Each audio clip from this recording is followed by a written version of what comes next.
So here we are. I said last time that we would stop at, was there a speaker? Yeah, we're okay. That we would stop at 12:30, but we won't. We'll continue to 1 today. So here's figure 8.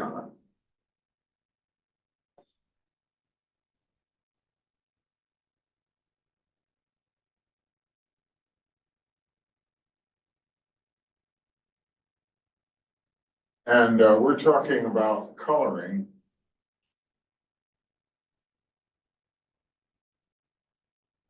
via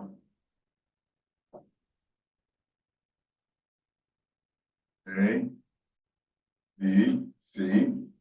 C will be thought of as a product of A and B, and the product is by definition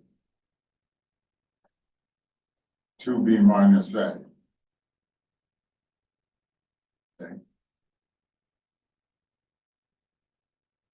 And what we observed last time was that this satisfies all the criteria that we need for the Reidemeister moves in order for something to be invariant. So let's review that before I go doing a calculation, right, just to see that that will work. So if I started with a 1 move, you see, and I have A here, and then I have A coming around because that's the same arc. And here I form 2A minus A, that's equal to A. So we have that A star A equals A, and that corresponds to being able to work with regard to a Reidemeister 1 move, right? So the A star A property equal to A corresponds to Reidemeister 1 move.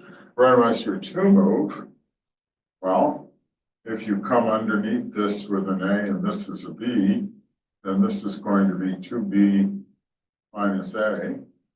And then you meet B again, so this is going to be 2B minus 2B minus A. And that, of course, is equal to A. So we have that A star B is equal to A. And that's the second axiom for a quandle. It corresponds algebraically to this move.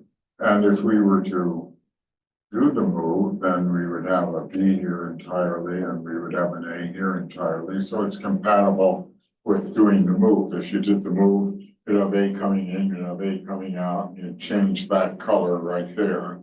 Okay. And then finally, there's the third move. And let's see, why don't I draw it this way and try it out. Now let me see if that's the way I want it. A times B times C. No, I want this one the other way.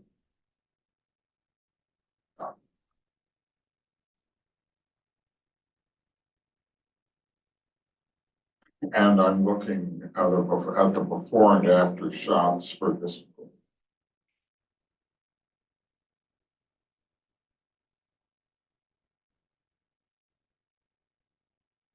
So if I had an A here and then at a B, I would have A times B.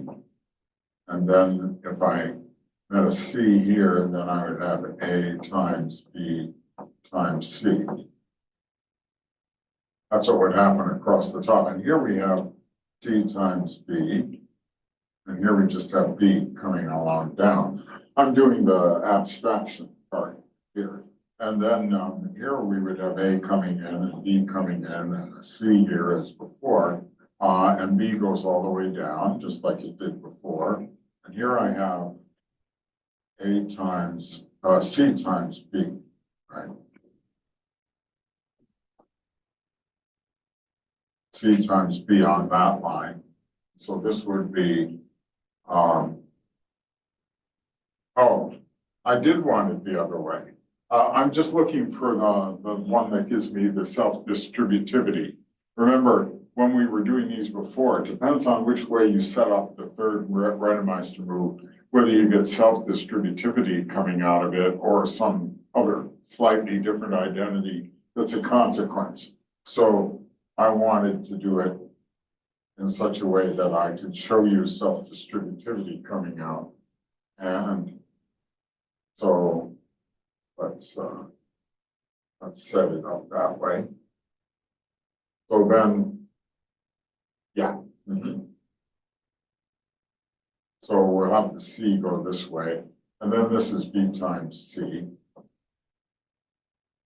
I'll have the C go that way, and this is B times C. This is still the Reidemeister third move, but the way it comes out algebraically depends on whether that crossing goes one way or the other, right? So here we have A times C. And then we have A times C times B times C.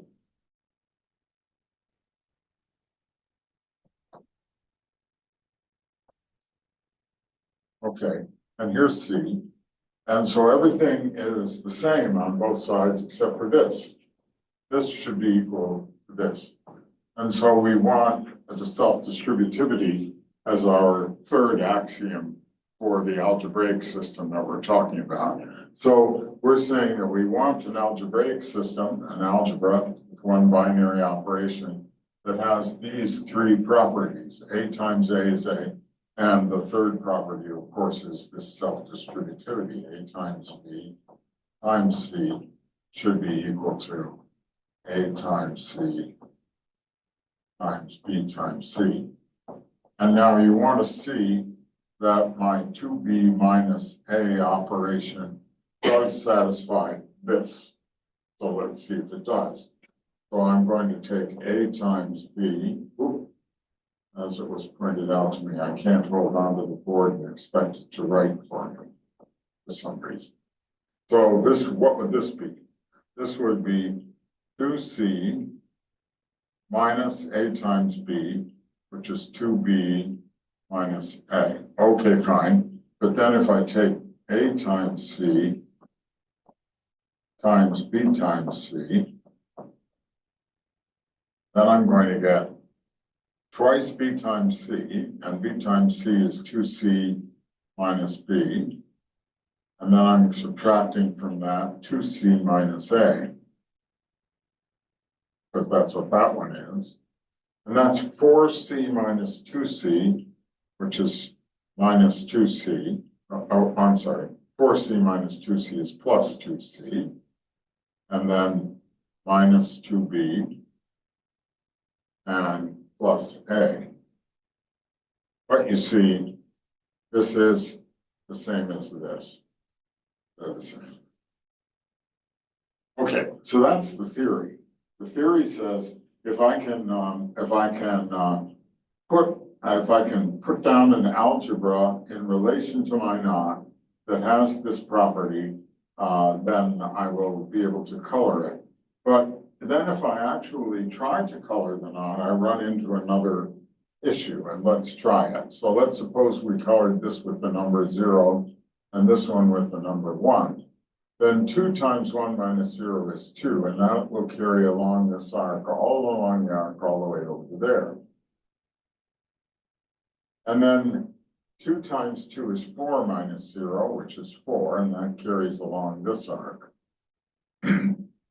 And 2 times 4 minus 2 is 6. But 6 is supposed to be equal to 1. So I say 6 equals 1 means that we work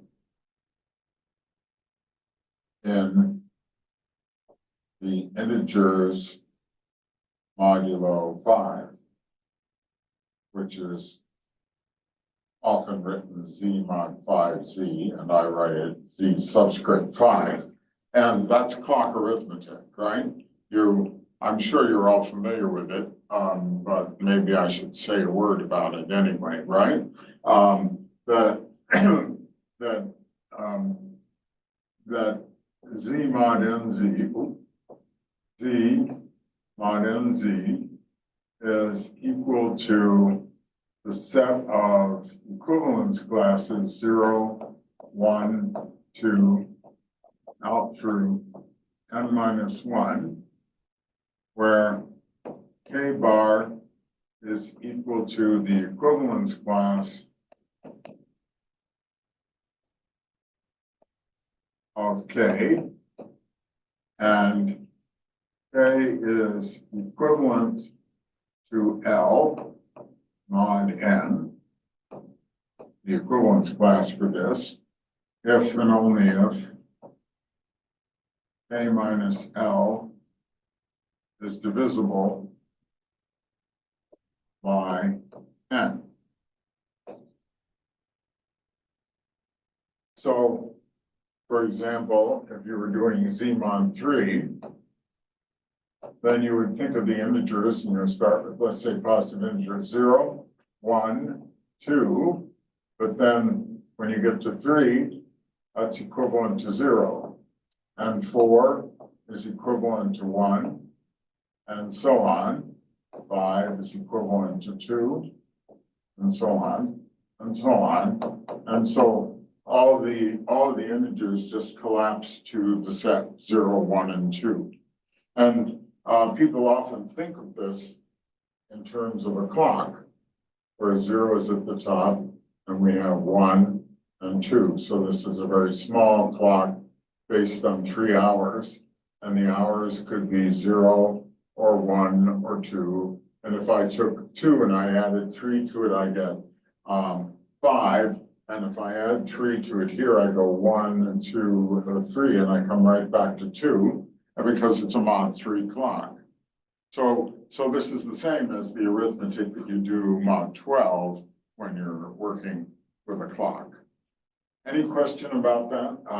Oh, and then you add and multiply in arithmetic this way. You say k times L is equal to the class of k times L. And you say k plus L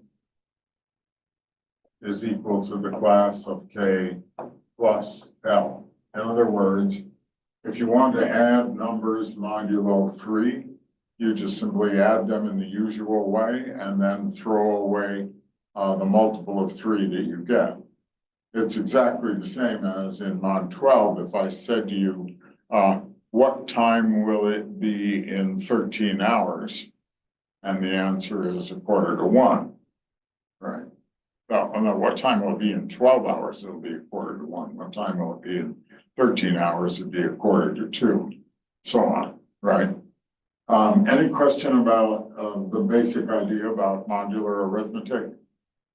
There are some points about it that might be worth reminding ourselves. Consider Z mod 6. In Z mod 6, we have, excuse me, when I do this, I usually forget the bar. So I write 0, 1, 2 for Z3. And I don't bother to put bars over them, which is a logical thing. Logically, it's not 2, right? 2 is the number 2, but 2 bar is the equivalence class of 2, the special number. But just like on the clock, you see the numbers from 1 to 12, and then you know that if you added 12 to 2, if you added 13 to 2 o'clock, you're going to get 3, right? 13 plus 2 is 3 mod 12. And so you don't write the bars there, and I don't write the bars here either when I'm doing the modular arithmetic. So then there are some features. Here's Z mod 6. And notice that 2 times 3 is equal to 0 mod 6, right? Or I would write 2 times 3 equals 0, right? Because I don't like to keep on writing all that mod stuff if I don't have to. So 2 times 3 is 0, right? That's different from ordinary arithmetic. You can have things whose product is zero and they're not zero. And on the other hand, you may be interested in doing the following exercise if you hadn't done it. If you look at Z mod P, where P is prime, then no zero divisors.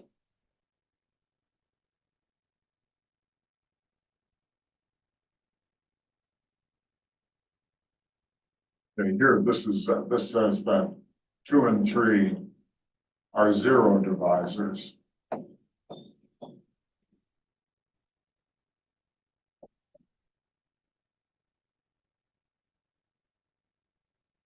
Three are zero divisors. They divide zero, right? Zero is factored into 2 times 3. That can happen in Z mod 6, but you will not have any zero divisors in Z mod P. If you have a where P is a prime, you take a prime number like 3 or 7 or 11, and you look at the modular arithmetic for that, and you take any number, then you find that it has a multiplicative inverse, a non-zero multiplicative inverse. Okay, and so those are some, but then you actually are walking into something that's interesting and new that not everybody knows everything about. If I took, for example, Z mod 137, prime 137, and I said, well, what number multiplied by 17 will give me 1 mod 137? I don't know the answer. I know how to calculate it, okay? But there is one. There is some number which, when you multiply it by 17, will be congruent to 1 mod 137, okay? And you have to calculate to find those. We don't know them immediately. You need to do a little number theory to find them. So that's some background about that. But why am I talking about it? Because if I walk up to a knot and I try to color it with this method, the 2b minus a quandle, I find that it has a modulus. And I find the modulus by trying to color it. And in this case, I just found it by just trying to color it. And I see that I need to be in Z mod 5. So this says that the figure 8 knot can be colored from the set 0, 1, 2, 3, 4, which I identify as Z mod 5Z. Okay? And the operation in that quandle is, for example, 2 times 3 is 2 star 3. There's a whole bunch of operations, right? 2 star 3 is 2 times 3 minus 2, which is 6 minus 2, which is 4. So 2 times 3 is 4, and so on. So we have a much more complicated color palette than the simple 3 color palette that we were using before. And many knots are colorable in Z mod 5, but other knots won't color unless they're in some other modulus. So does that at least begin to answer your question? Okay, now let's see.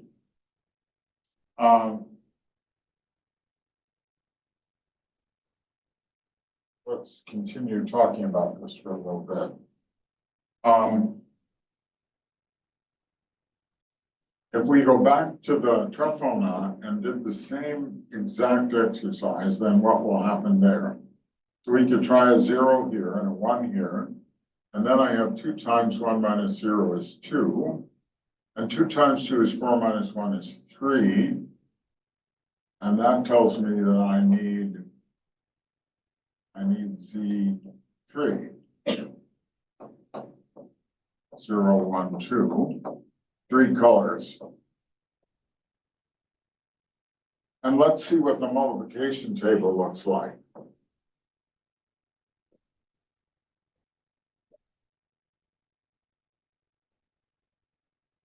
Well, 0 times 0 is 0, 1 times 1 is 1, and 2 times 2 is 2, right? 0 times 1 is 2 times 1 minus 0, so that's 2. And 0 times 2 is 2 times 2 is 4 minus 0, but 4 is equal to 1, right? 4 equals 1 mod 3. Okay. 1 times 0 is 2 times 0 minus 1. What's minus 1? Minus 1 is equal to 2 mod 3. You can do negative numbers. That's 2. And 1 times 2 is 2 times 2 is 4 minus 1 is 3. So that's 3. And 2 times 0 is 2 times 0 minus 2, and minus 2 is 1. And 2 times 1 is 2 times 2 minus 2 is 0. There we are. There's the multiplication table, and I forgot to put a 0 there because 3 is 0, right? 2 times 2 is 4 minus 1 is 3 is 0. And now you look at the pattern of that and you see that the product of anybody with itself is itself, and the product of anybody with anybody else is the other one. So this is the 3-color pattern. This is exactly the same as the color pattern that we had before, where we had 3 colors, red,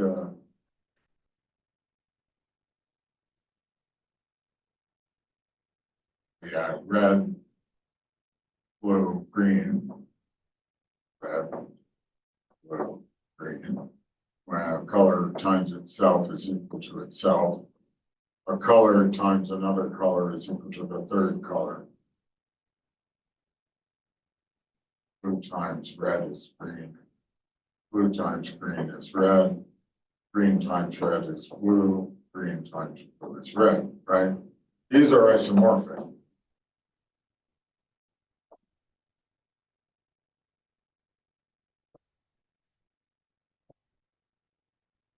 Right, isomorphic means you have 2 systems, and you can map one system to the other system by taking appropriate elements in one to the appropriate elements of the other, and the operations in the system are preserved. So they have exactly the same pattern. So our 3-color system that we started with is actually the Z mod 3 quandle. But we have infinitely many quandles now. We have Z mod n quandle for any n. Now, the other question that you can ask is, how do I find out what the quandle is if I'm going to be more careful than just trying to put numbers down on the diagram? Well, you can. Maybe I should do this example for the trefoil knot, because then I won't get into big calculations. So what should you have done if you were going to do this carefully, right? And you can do this carefully if you want. You have a diagram. You label each arc in the diagram with an unknown color.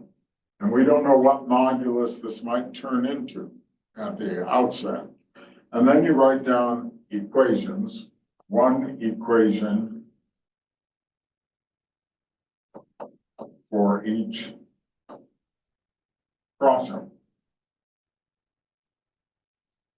Okay, so let's label the crossings. This is crossing number 1, crossing number 2, and crossing number 3. So for crossing number 1, the equation is 2a minus c equals b.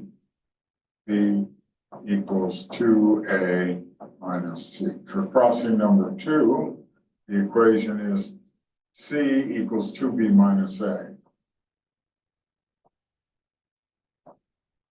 And for equation number 3, we have a equals 2c minus b. So all of those must be satisfied. And our question is, for what modulus will that work? How are we going to find out what the modulus is? Now, we did it by an experiment. We said, suppose you had the number 0 here and we walked around, we discovered it was 3. But if you had a knot diagram with maybe 10 crossings in it, you'd have 10 equations, and it wouldn't necessarily be so easy as to just try it out by hand. So you can write down a system of equations. And then we're looking at a linear algebra situation, and we can write down the matrix that would describe this. So for each equation, we will write down its corresponding matrix, its corresponding equation. So let's write them all in the form of 0 equals something. So the first one is 0 equals 2a minus b minus c.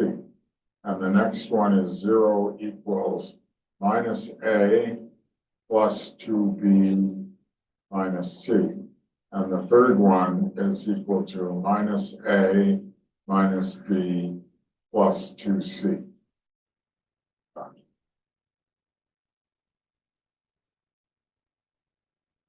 And by the way, you notice that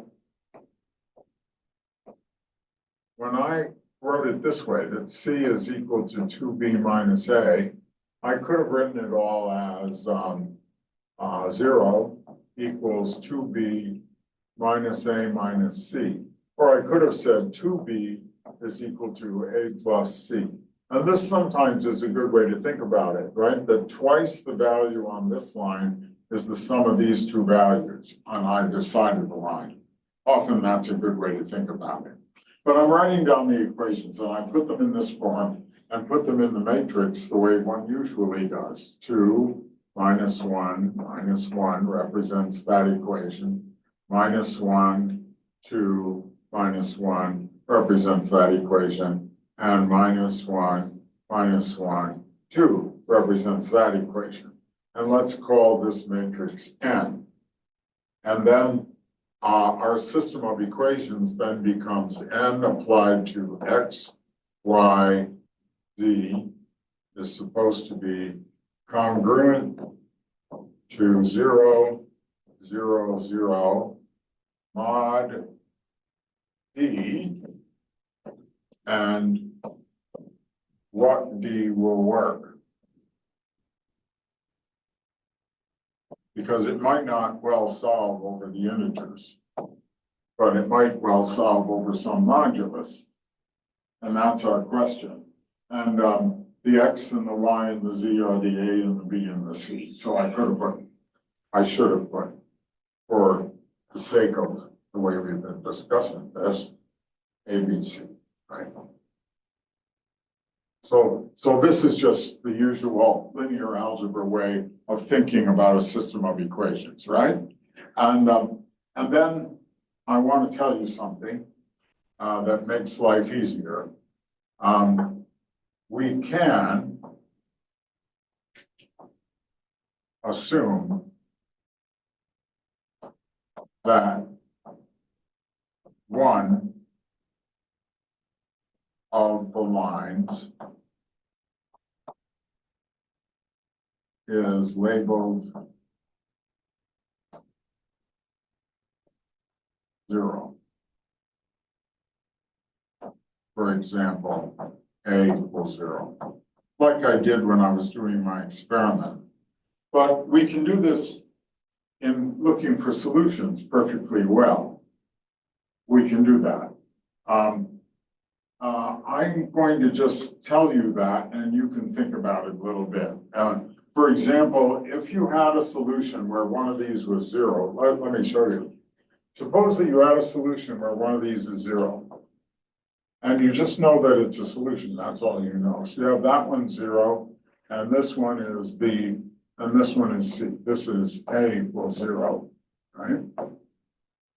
Then I claim that if you then wanted a solution where this was K, you could do that by adding K to all the others, and it would still work because of the form of the equations. You see, suppose that you had C equals 2B plus minus A. Well, no, I'm going to leave it to you as an exercise, all right? Rather than justify it. Just try it out. You'll see that it's all right. You can assume that one of them is zero, and then you can get other solutions by adding things to it. If we assume that A is zero, then we are reduced to this system here.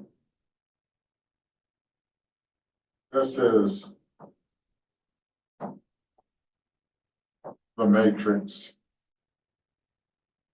M for A equals zero, and we want B and C. Okay, so among other things, you will notice when you look at this that this system as it stands is well, no, I don't want to even say that. I just want to say what I said, that you can assume that A is zero, and that reduces the system to this one, 2B minus C equals zero, and minus B plus 2C equals zero. You see this A is zero doesn't come in, and you only have a 2 by 2 matrix. That makes life easier. It knocks the matrix down in size by 1. All right? And then you look at this matrix, and you will notice that note in this case, that if we defined M to be this smaller matrix, 2, minus 1, minus 1, 2, then note that the determinant of M is equal to 3. Our familiar 3. That's a clue, and I'll show you why. Okay, so 2 times 2 is 4, minus 1 times minus 1 is 3, right? But what is it that our system now becomes? Our system now becomes, letting A equal to 0, our system becomes M times BC is supposed to be congruent to 0, 0, mod D, but we don't know what D is. Okay? But now I'm going to show you a nice fact. There is a matrix M hat. It's called the adjoint matrix. You remember your linear algebra? A, B, C, D, pardon me, I'm using A, B, C, and D again, but A, B, C, D adjoint is equal to B minus C minus B minus C, minus C, A, B, C, D, D. Start again. In fact, let's not use A, B, C, D. That's a little confusing.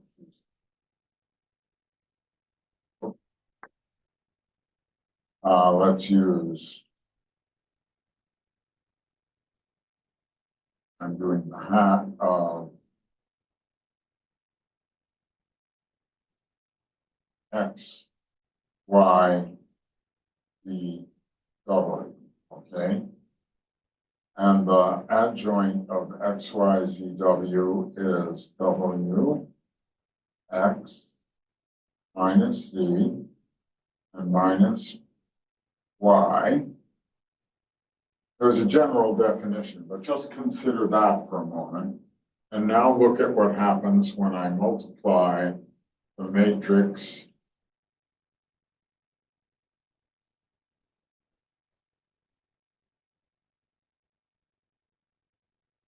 times its adjoint.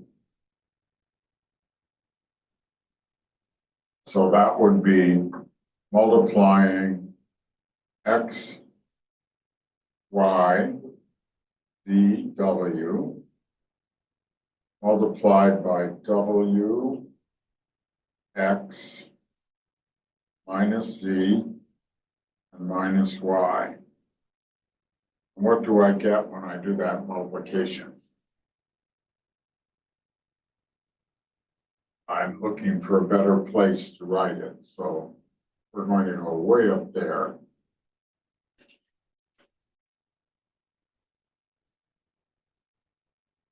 And we're multiplying these two matrices together. So I get XW minus, oh, made a mistake.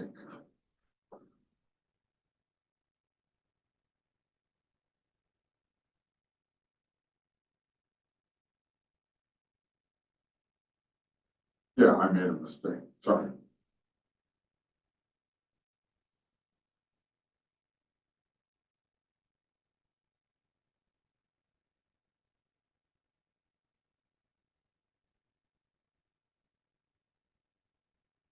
Now, minus Z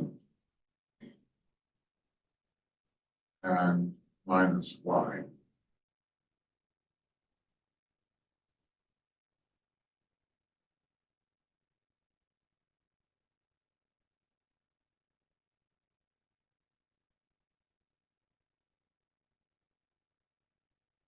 So in the case of 2 by 2 matrices, the adjoint is obtained by interchanging the diagonal elements and putting minus signs on, oh, we're still making a mistake here. Shouldn't ask me to calculate anything before 1 o'clock in the afternoon, right? Here I am, minus Y and minus Z. All right. But now we're going to multiply XW minus YZ. Okay, and the other one? Minus XY plus XY, 0. And the other one, ZW minus WZ, 0. And the other one, minus YZ plus WX, WX minus YZ. But that's equal to XW minus YZ multiplied by the identity matrix, right? And this is equal to the determinant of the original matrix M, 2 by 2, right? XW minus YZ. The adjoint matrix to a matrix is a matrix that has the property that when you multiply the matrix times the adjoint matrix, you get the determinant of the matrix times the identity. It is the formula for the inverse of the matrix when the determinant is non-zero. Matrices have inverses when their determinants are non-zero, and that you can write down an explicit form for the inverse of a matrix. And how many people have seen the adjoint matrix before? Raise your hand. I'm curious. Depends on how you learned linear algebra. So some of you have seen it and some of you haven't. I'm going to remind you, the point is it's a theoretical fact. And that theoretical fact lets us solve the coloring problem and the answer to the coloring problem. So let me write it on another. So what we're going to do is the following. We're going to have a matrix N, which is equal to a big matrix. And then we're going to take a minor here, M. And this means the first color equals 0. That corresponds to this row and column.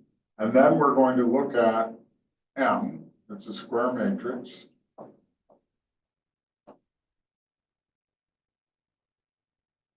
And then we note that M times the adjoint matrix of M, which I'll tell you how to get a formula for it if you're interested in a moment, you can look it up in a linear algebra book, is equal to the determinant times the identity.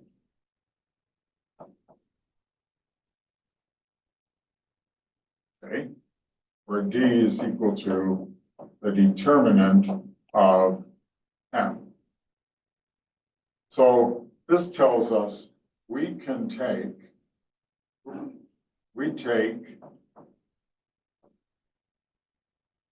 D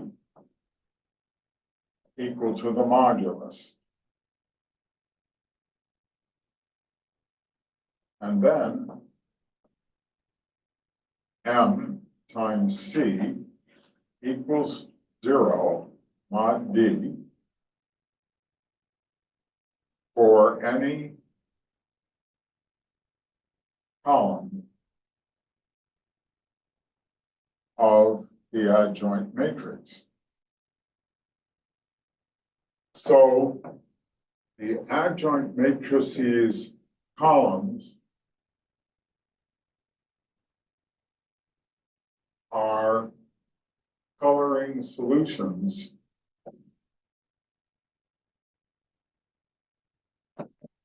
for K, the knot, because we started with a knot, and the knot gave rise to the matrix, and the matrix we're calculating with, you see? So the columns of the adjoint matrix are the color solutions for the knot, and that's how we get, and then we're doing it modulo D, where D is equal to the determinant of the M. And one can prove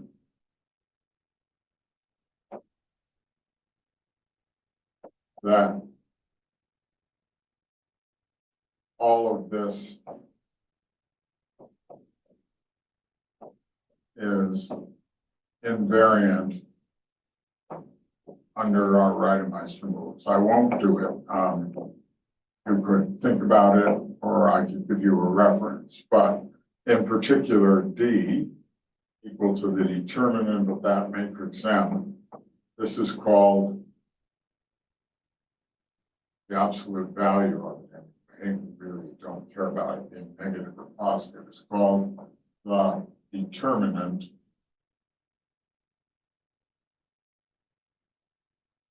of the knot, or like, if it's a knot, it'll definitely be non-zero, but it might be 1. So that's the situation in terms of linear algebra. And so you see how that worked. Let's see how that worked out in the case of the trefoil knot. Trefoil knot's adjoint matrix was easy. So in the case of the trefoil knot, I'll repeat what I did before quickly. We had, or maybe we should go, can we go back a board? We can, right? Let's go back here. And look at this matrix. It was 2 minus 1 minus 1 2, right? That's our matrix for the trefoil knot. So I'll go forward now. And we need to know this as well, that it was A and B and C. Okay, so let's put that over here. So we had A and B and C, and we're going to have A equal to 0. And the matrix was 2 and minus 1 and minus 1 and 2, right? That was our situation. And we want to see how the adjoint worked out. Now the adjoint, as I showed you, the adjoint matrix is 2, 2, 1, 1, right? So according to this theory that I just worked out, we should find that we could take BC equal to 2, 1 or 1, 2. Do you believe it? Well, let's see. So we're going to draw 2 pictures of the knot with colors on them. 0, 2, and 1, or 0, 1, and 2. And those both should be correct colorings mod 3. Is it true? 2 times 2 is 4 minus 0 is 4 is congruent to 1, right? And 2 times 1 is 2 minus 2 is 0. Good, that worked. Now what about this one? 2 times 1 is 2 minus 0 is 2, yes. 2 times 2 is 4 minus 1 is 3. This is the one we found originally, but this is a different one, right? And those are 2 distinct colorings with A set equal to 0. Now, suppose you wanted one where A was not equal to 0. I claim all you have to do is add the same number to every edge and it will work out. Try it. Suppose you put in, well, actually, I'll leave it to you to try. You can try shifting these around so that you didn't start with one of the edges equal to 0. Now, The only thing about this theory that I've told you about is you would need the adjoint matrix. So I need to tell you, if you want to play with it further for larger knots, you need the adjoint matrix. Now, one way to get the adjoint matrix, I'm going to give you the best shortcut I know. You're using a computer, and if you use a computer, then the adjoint matrix is going to be equal to the determinant of the matrix multiplied by the inverse of the matrix. If you're using a computer.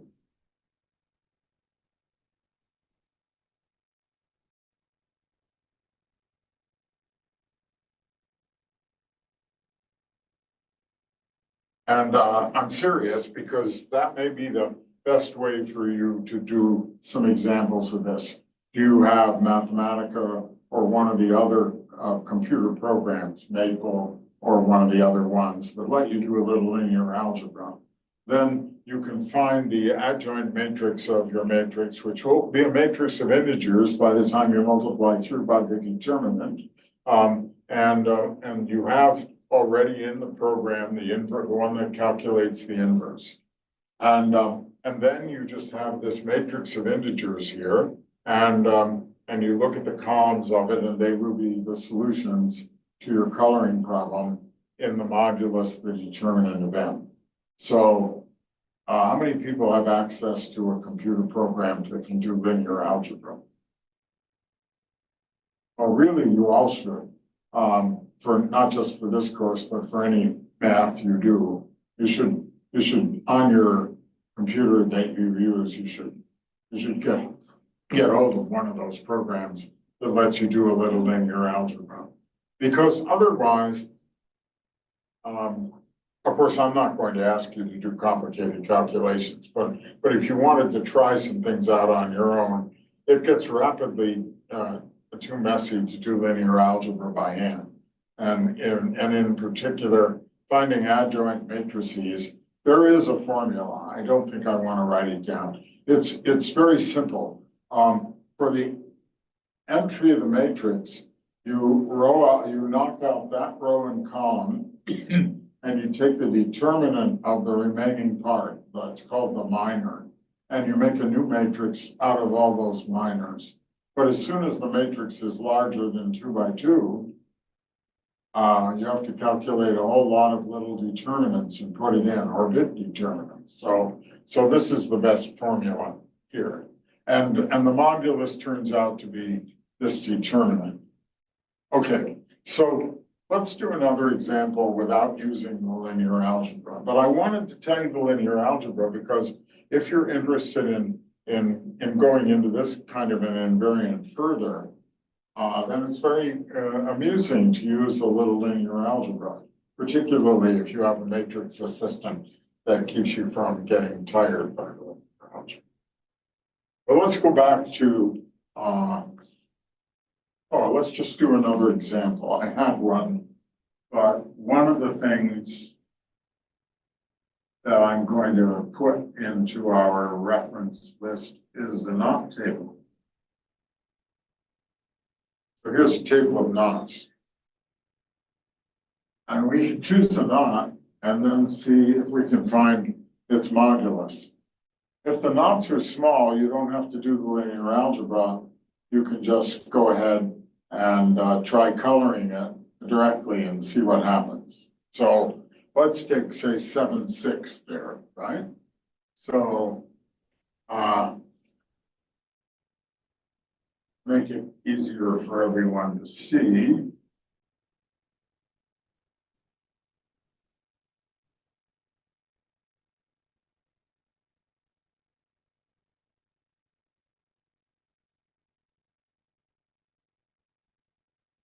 Right?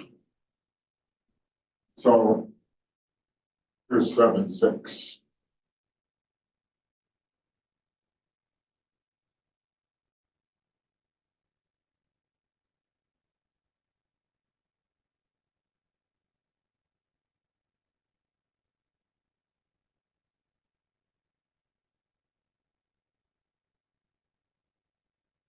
Now, in this case, I'm gonna do it by just putting down zeros and ones. But if you wanted to, you could follow along and write down all the equations and see that the modulus that I arrive at is correct, but then it'll be a large one, right? It won't be so small.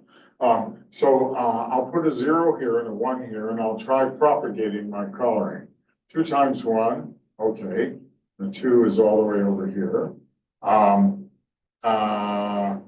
2 times 0 minus 1 puts a minus 1 there. Okay.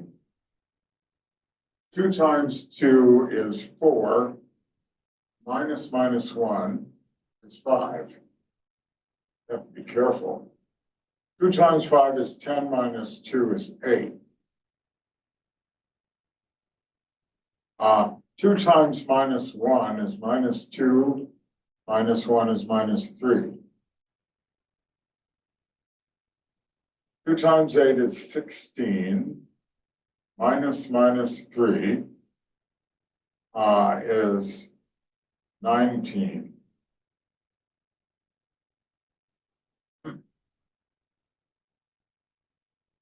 Okay. It says that we ought to be in Z mod 19.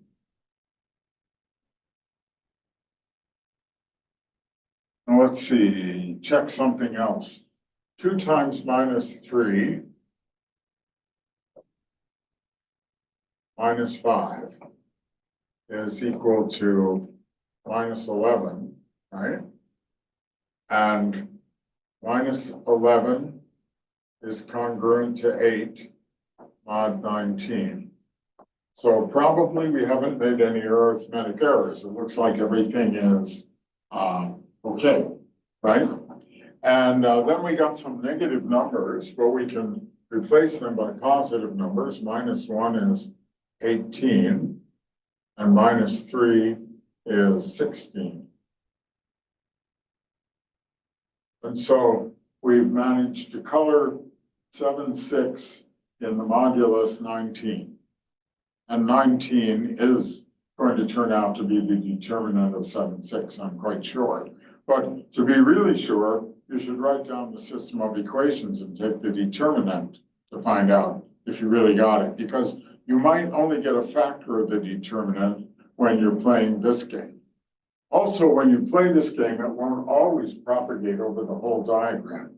If you choose a larger knot, it'll propagate out for a little while, and then you'll be left with some unknowns. So you're actually writing out some of the linear algebra, and then you have to work on it.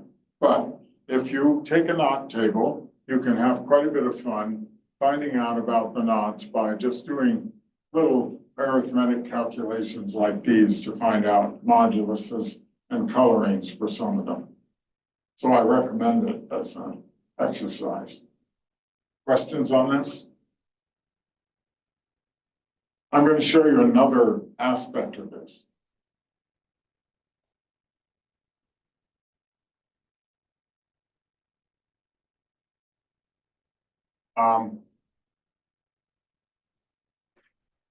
This is actually a new topic for us, but it's related to coloring.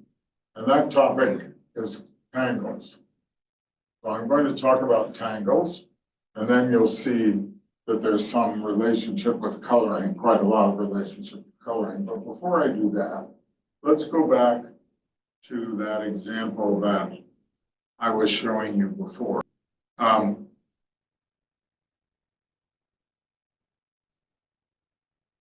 This one. Let's just talk about this for a moment. This was Professor Okiai's unknot, and the question was how to do detour moves to get it to be unknotted.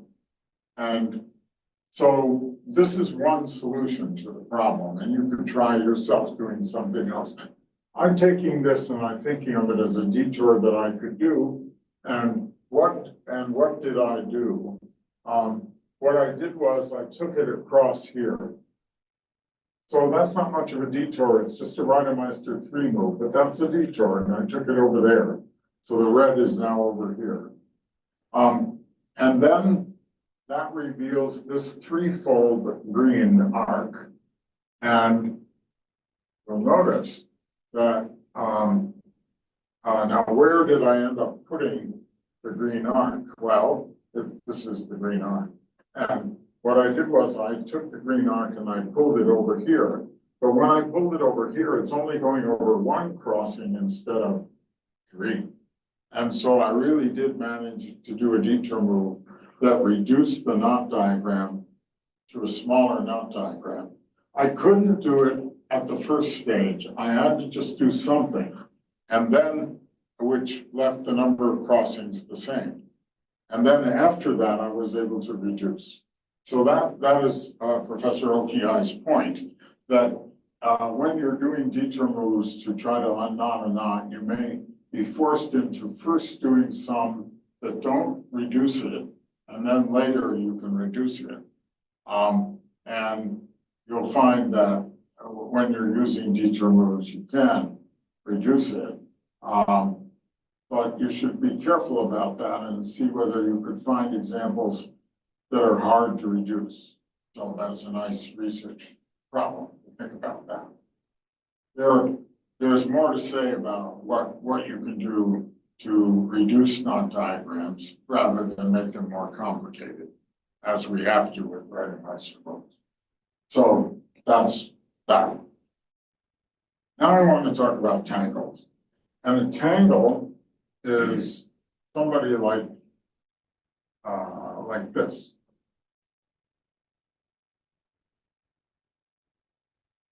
Or like this.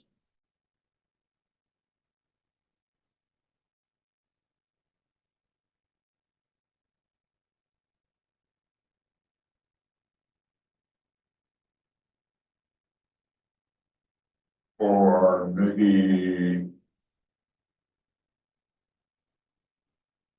this.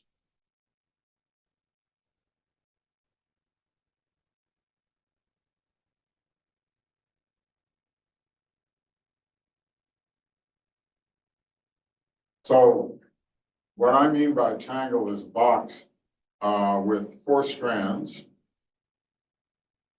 It could be more than 4 strands, but then I'll call them end tangles. And when I just speak of a tangle, I mean a box with 4 strands. And then inside here, there's some stuff, some tangling. And the tangling might have some closed loops in it as well. You know, it might be looking like that. Have some knots that are closed loops inside. But these strands, you come in along one of the strands and you wander for a while and you come out on that strand, on some strand. And that's for one of them and the other one. So there are going to be 2 strands and then some closed loops like that. And that's a tangle. And we want to think of them, we say that T is equivalent by Reidemeister moves to S if this can be done fixing the endpoints inside a box, inside the box. So the endpoints are tacked down. You're not allowed to move them, and you can move the diagram. You can move the topology inside the box. You're not allowed to take something and bring it up around the outer ends and back around. Not allowed to do that. So this is a generalization of thinking of a knot on a straight I mean a knot on an open-ended knot as well. This is a 2 tangle. Those are 4 tangles, but I just call them tangles. If I make a knot on a rope, then that's also a tangle where the ends are tacked down and you're allowed to move the knot inside there, right, like that. So this would be, so tangles are usually 4 tangles. These. But I could think of a knot as a tangle by having something like that. That would be a two tangle or a one tangle. I'm not sure how you, I call it a one tangle, actually, one in, one out, one tangle. Or I may call it a two tangle. I don't know that I have a definite terminology there. One is sometimes what one says. So a knot can be thought of as a tangle, and if you think of a knot as a tangle, then you're not allowed to move it outside the box. You can't, it's against the rules to take the this end of the knot and slide it off the end of the rope, of course, because that would just spoil all our good games with the topology. All right, so that's what I mean by tangle. And then I'm going to talk about, right now, I'm going to talk about what we call rational tangles.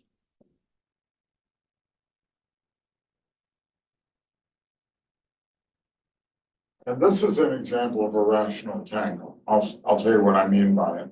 And this is an example of a tangle that's not rational. Okay, doesn't look any more irrational than that one, but here's the definition of rational tangle. Let's go another board. So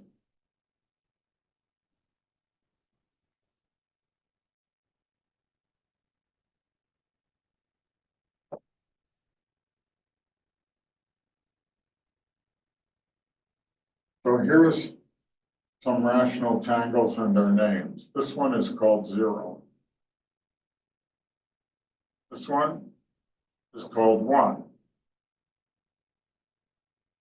This one is called two. I think you begin to get the picture. This one is called three.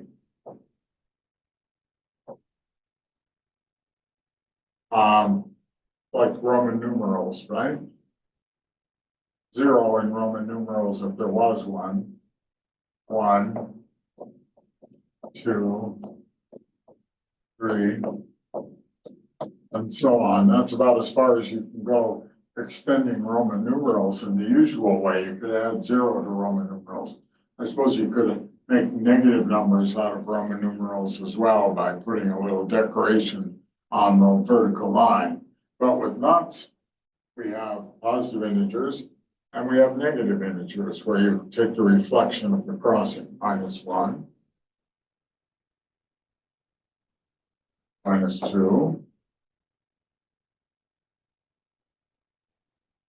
-3, and so on. So I have all the integers, but I said rational tangles. We're going to have rational numbers as well. So I want to introduce you to some of them. 1/2.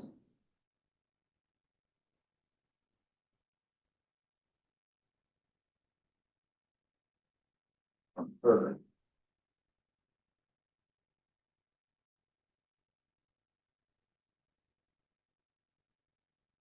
And so on.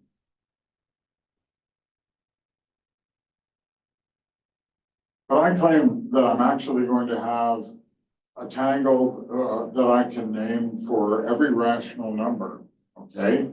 And of course we have -1/2, right? That's not a problem, we just reflect it. But you've got to see that it fits into with the topology. You haven't seen that yet, but you will in a moment, okay? But at least you now know some names. You have some names in front of us. -1/3, so on. So I need to tell you how to do some arithmetic operation. So if I have a tangle T and I have another tangle S, then if I do this to them, connect them in the middle like that, this is called T plus S.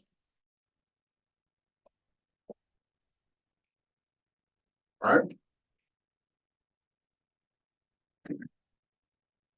So now I can point proudly to an example and show you that my arithmetic is topological.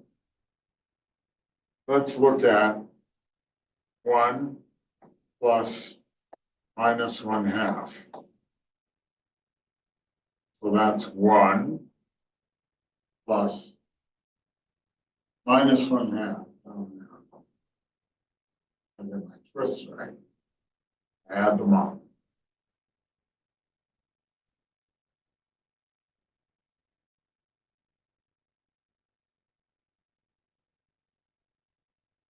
See that?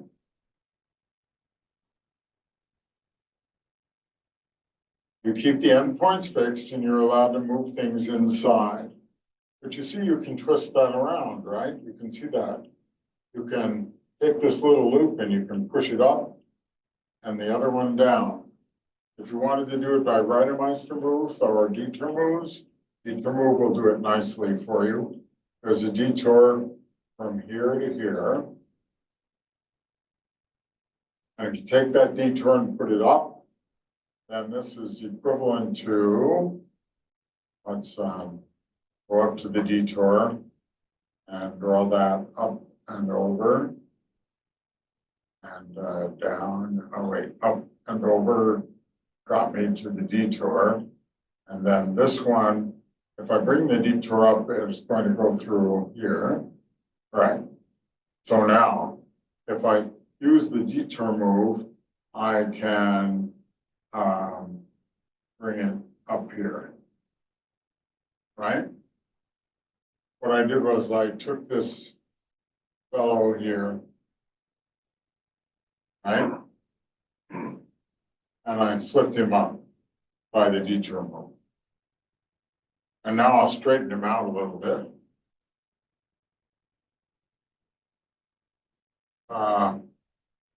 Right. Straighten him out a little bit.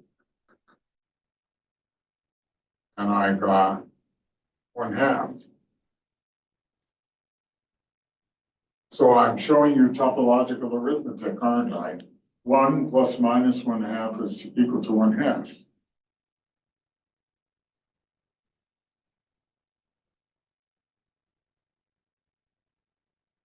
Now, you could try 1 plus minus 1/3 and see what you get. Well, let's try it. 1 plus minus 1/3. So I have 1, and then I have minus 1/3.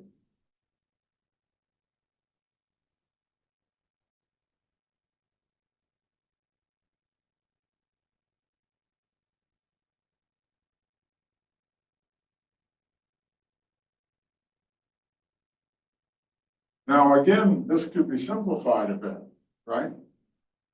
It can be simplified because you see a detour move.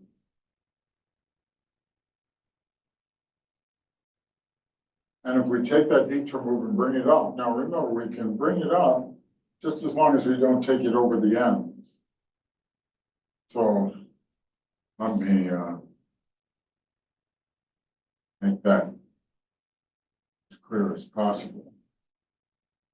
Bringing the ends up a little bit. Right, now I'm allowed to take this up and over here, right? I can do that. I just can't bring it all the way over the ends because I'm only allowed to wiggle it inside its box. So that's 1 minus 1/3, and it's going to get simpler. So let's see how simple it got. So let's see, we could best copy it and then fix it.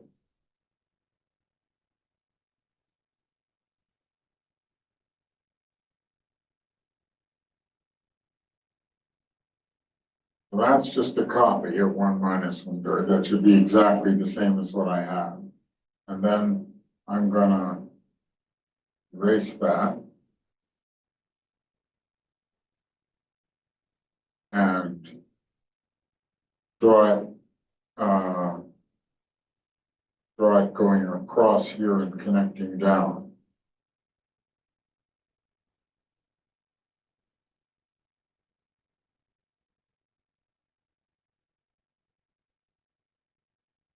Like that. Are we agreed that this is the same as that by just pushing it up? I hope. And now I'll straighten my picture a little bit and it will look like this.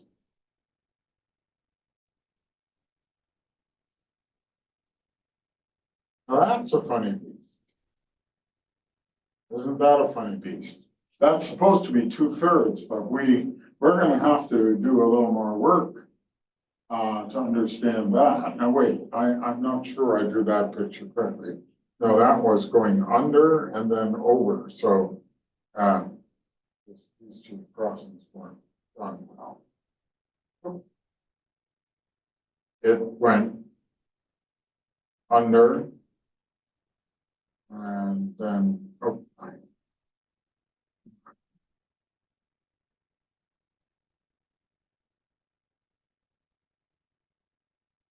under, then it went over like that. Right?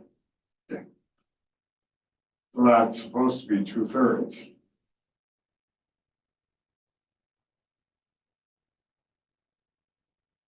So you need more. You need more. We need some extra structure to tell us about something like that. There is an extra structure. So now I'm wondering what to do here. I think we're going to save this as the 7th board. And then we're going to, oh, that didn't save a 7th board, I'm sorry. Saved it as the 6th board. What I want to do is work by some erasure without losing the 6th board. Is there a way to copy the board into the next board?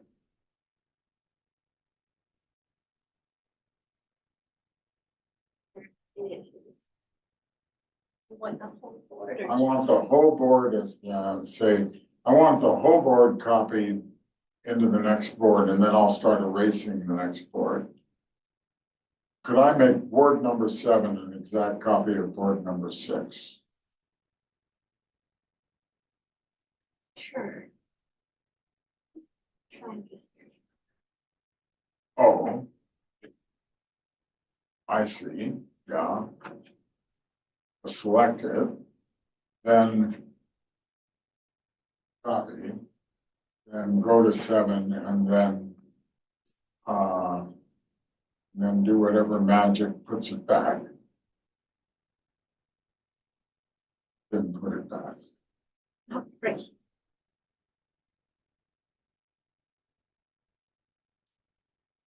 Oh, right here. Okay, so now we're on the 7th board and we can erase some things. Let's do that. Okay. So you know how to add, you can put them next to one another. So you remembered that. And we have all this nice space.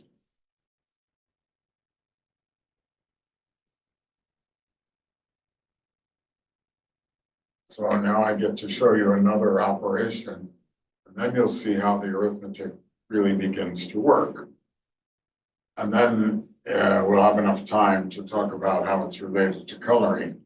We're not today talking about what was on the schedule, but we'll get there by Monday, I'm sure. So let's look at this. Right.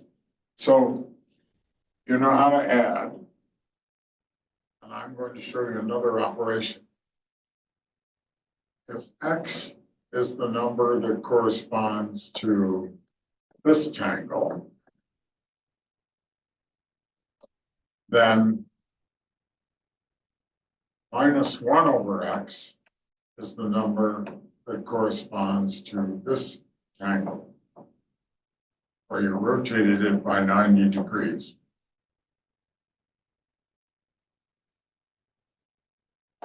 Rotate by 90 degrees. Okay, like that.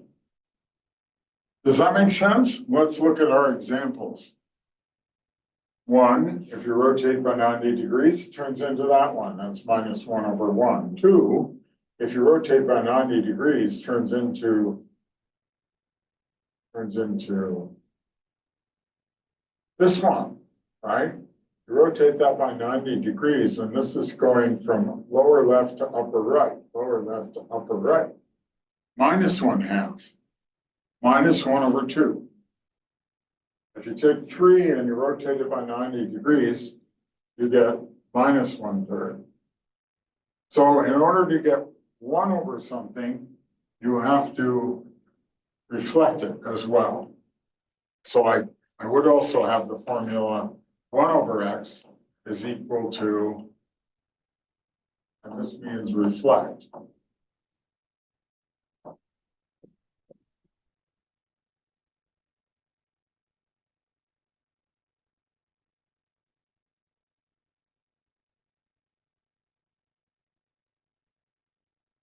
So that's the other arithmetical operation that we're going to have here. That minus 1 over something is the result of turning it by 90 degrees. And now let's go over to this guy and ask what could his value be? Let's call this guy X. And it is this one, and then coming around like this, like that. And it looks strange. We don't know what it is, but minus 1/x would correspond to turning it by 90 degrees. And then it's going to look like this. And it's going to go over and under, come back like that.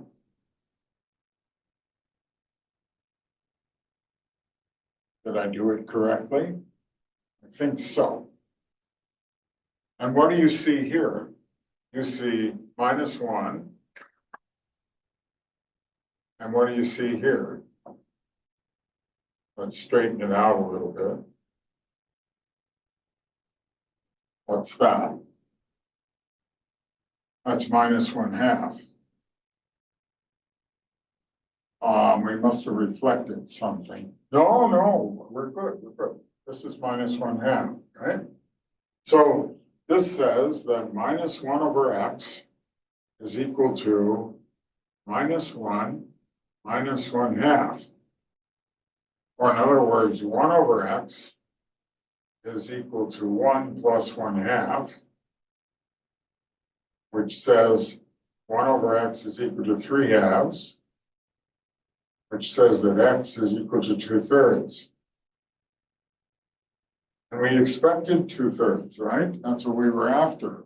1 minus 1/3 is 2/3. And it worked. So this topological arithmetic actually works. This topological arithmetic of tangles is an invention or discovery of John Horton Conway. And it works perfectly. What it means is that associated to each one of these tangles is a rational number, and I'm going to show you how you can get the rational number in a different way that's invariant and that satisfies these properties. And that has to do with coloring. But let's look at another example or two.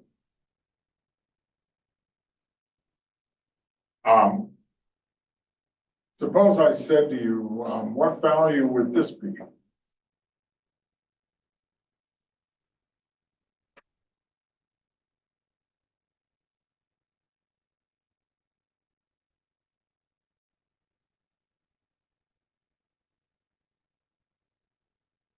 Can you figure it out?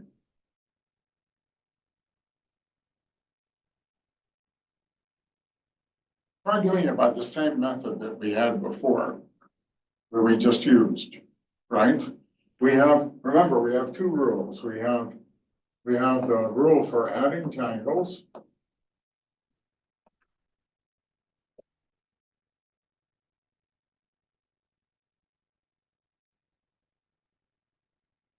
And we have the rule for reciprocating.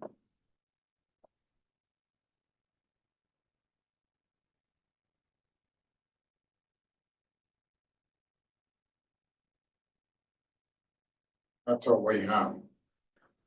And we have that this is 0 and this is 1.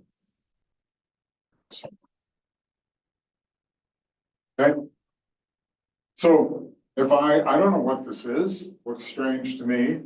So I say minus 1 over x, now I know, now I can turn it by 90 degrees. If I turn it by 90 to 1, 2, 3, 4.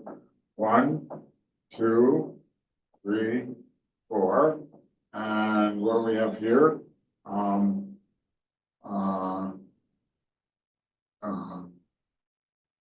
1, 2, 3.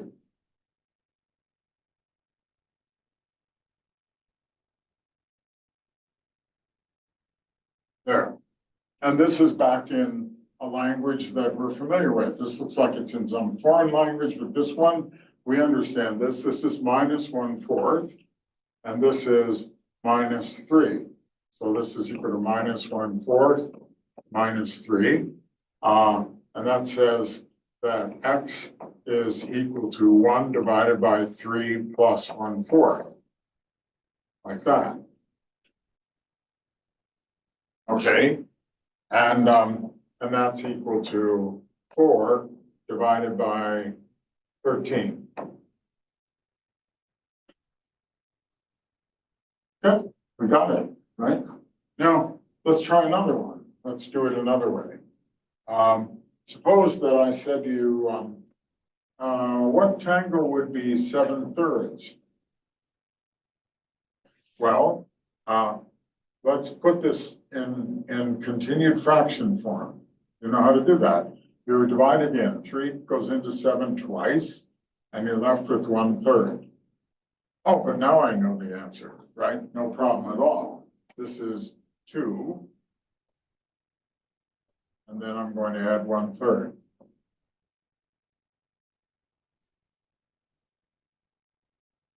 And there I am.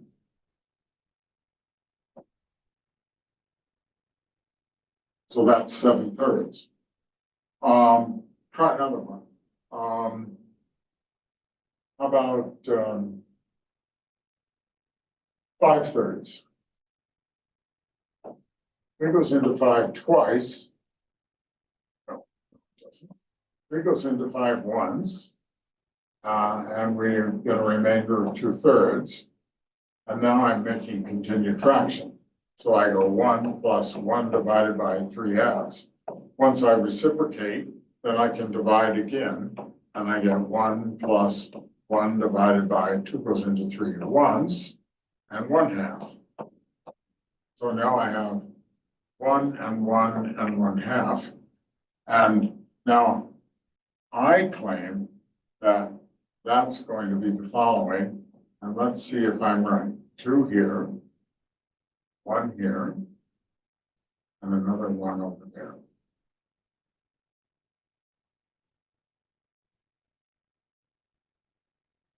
Now, how do I know that? Well, this is equal to x plus 1. Where I don't know what that x is, but we've been solving that problem before. This x, in fact, we should solve this kind of problem in general, but let's just do it again. Turn x by 90 degrees, so we have minus 1 over x is equal to this guy and this guy added up. And that's equal to minus 1/2 minus 1, which is equal to minus 3/2. So that says that x is equal to 2/3. We did that before. And then we have 2/3 plus 1, which is equal to 5/3. Well, I was right. But there's a pattern here. Pattern, what is the, so we need to do a little work to see what the pattern is. Let's go on. Suppose I have a tangle here. Then we know that if I do this along, if I do this along the side of the tangle with an n, then this will be equal to t plus n. We'll be adding n. Okay. But what would happen if I put a twist at the bottom? That's the real question. So what will happen if I put an n-fold twist at the very bottom of the triangle. Let's call that x, where this is an n-fold twist. Well, now we can do the problem exactly the same way we did before, right? We can say minus 1 over x is equal to e got turned on its side by 90 degrees, and this guy is going to twist this way now.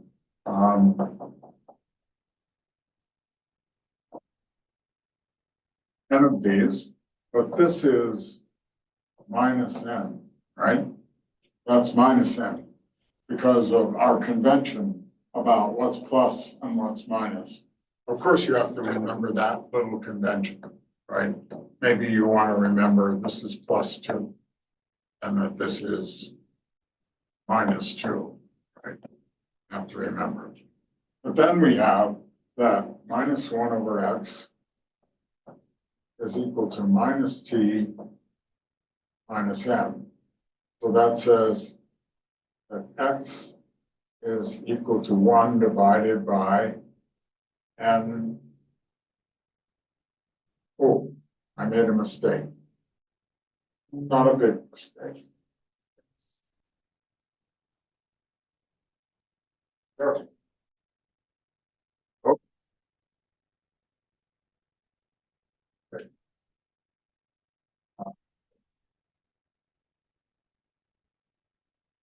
We have minus 1 over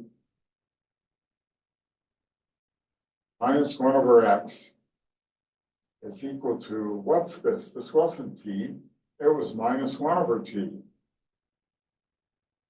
Right? Minus 1 over t minus n. So that says that 1 over x is equal to n plus 1 over t.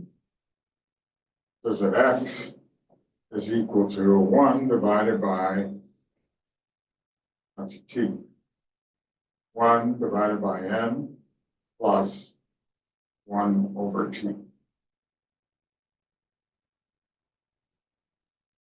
So when you see a twist down the bottom, what you're looking at is 1 divided by n plus 1 over t.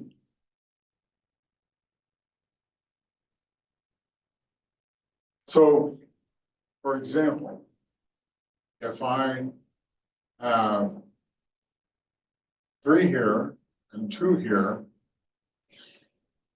and 1 here, then this is equal to, now let's think, right? See if you can do it in your head. What fraction is that? Well, it's 1 plus this thing, and this thing, by the rule we just figured out, is 1 over 2 plus 1 over 3. So this is 1, this 1, plus 1 over 2 plus 1 over 3.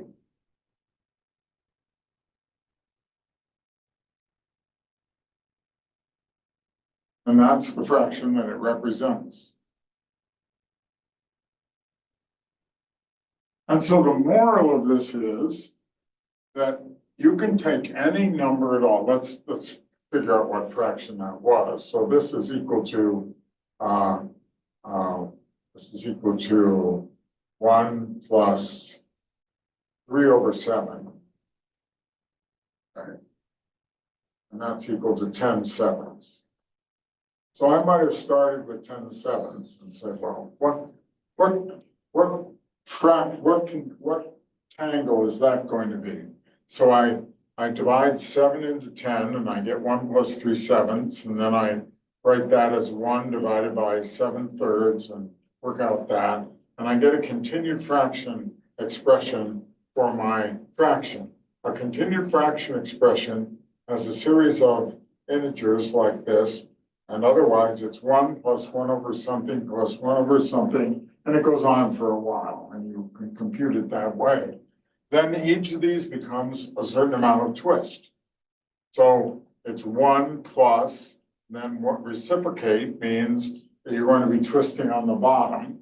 That's the second number. Then you're going to be twisting on the side. Then you're going to be twisting on the bottom, and you build it up that way. And the architecture tells you which tangle it is. And that's the story. Now we're out of time, so I want to just show you the amazing trick. Let's do it on this tangle, and we'll explain why this trick works next time. But let me just leave it here and in a different color do this magic trick. I take my tangle and I put a 0 here and a 1 here and start coloring, all right? And I'm going to find out that I can color over the integers with these tangles. 2 times 0 minus 1, 2 times 1 minus 0 is 2. 2 times 2 is 4 minus 1 is 3. 2 times 3 is 6 minus 2 is 4. All right, 4 is down here. 2 times 0 minus 4 is minus 4. 2 times minus 4 minus 0 is minus 8. 2 times 4 is 8, minus 4 is 12. And 4 goes all the way down. I end up with numbers up top and bottom of my tangle by doing that coloring. Say the numbers are R, S, T, and U. And I claim that the fraction of the tangle is going to be equal to the ratio S minus R divided by S minus U. Try it here, and you get 12 minus 1 divided by 12 minus 4, which is equal to 11 over 8, and we made a mistake. Let's see, 1, 2, 3, 3 sevenths, 7 and 3 is 10. So there must have been a mistake in my coloring. 0, 1, 2, 2 times 2 is 4, oh, right there. No, 2 times 2 is 4 minus 1 is 3. 2 times 3 is 6 minus 2 is 4. Oh, but this 3 is a 3, not a 4. And this becomes a minus 3, right? 2 times 0 minus 3. 2 times minus 3 is minus 6. All right. And then 2 times 4 is 8.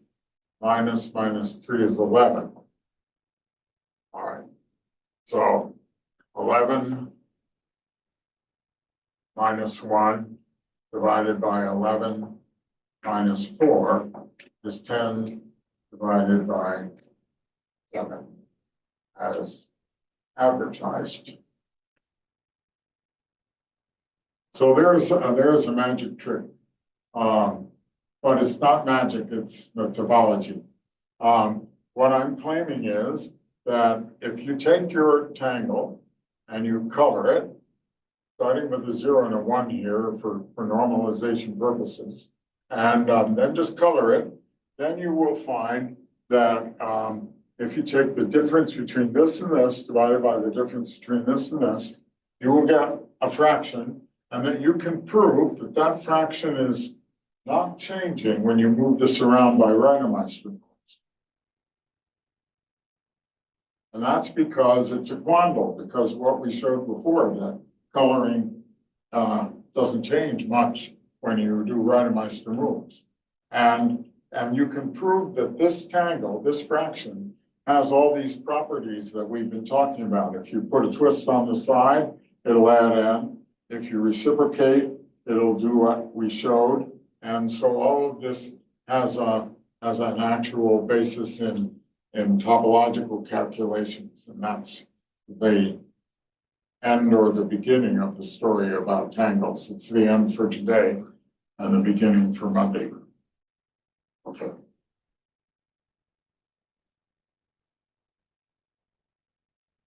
Now, what's a rational tangle? I didn't tell you. I'm sorry, I should have said. When you have a tangle, I call it rational if you can get rid of it by twisting. If You see, if you look at this guy, you can walk up to him and twist here. Of course, you're not allowed to do that, but if you were allowed to do that, you could get rid of this twist. And having gotten rid of this twist is now available, and you can untwist that. And then this twist is available, and you can untwist that, and it all goes away. So tangles that are built by successive twisting, either horizontally or vertically, starting from just two parallel lines, they're called rational tangles. They're the ones that we can do this with. So I stop there.